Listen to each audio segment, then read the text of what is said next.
Hello class, my name is Logan Beckman, and today I will be talking to you about the responsibility of citizens during a disaster. Preparing for a disaster has many different elements. For starters, educating the citizens of a community about potential hazards will lead to more confidence in emergency responders and a lesser risk of widespread panic. Educating children is also essential because this will enable them to know how to react when faced with disasters throughout their life.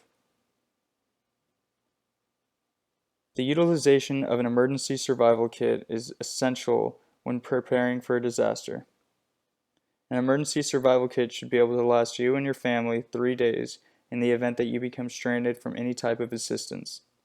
Most importantly, you should know exactly what to put into your survival kit.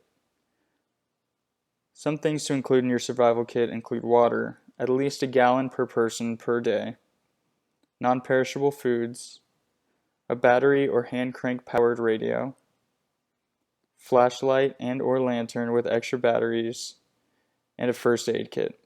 Anything else is based on your preferences. For example, I have a solar powered USB adapter for charging my phone in my emergency survival kit.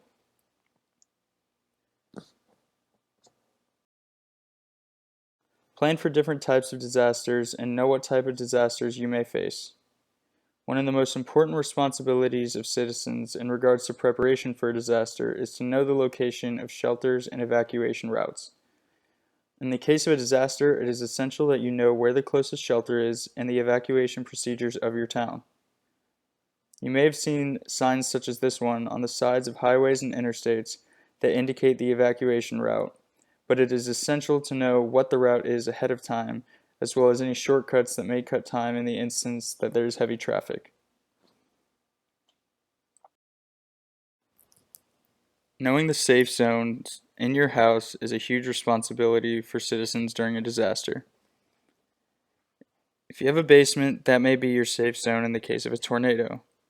But the general rule of thumb in any other disaster is to keep away from doors or glass, so hallways or closets may be the safest place to hide during earthquakes and hurricanes.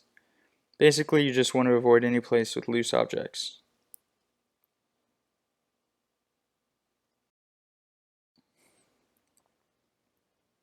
Responding to the disaster.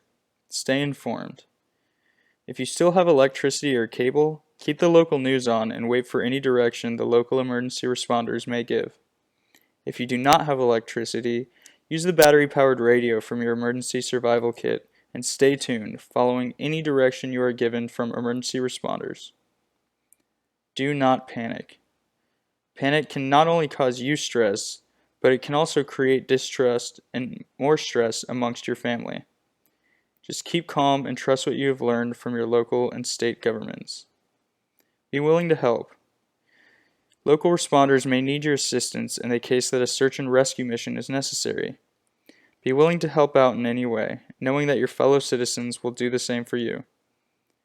Cooperating and keeping faith in the capabilities of the emergency responders will go a long way. Finally, report any suspicious activity. If you see any suspicious activity such as looting or people trespassing on private property, report it immediately. Many criminals will try to take advantage of evacuated homes affected by disasters. You may prevent a lot of stress for a homeowner by keeping an eye out for anyone intentionally destroying property or blatantly trespassing.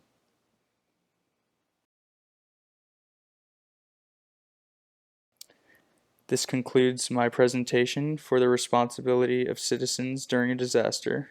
This is my Works Consulted page. Thank you for your time.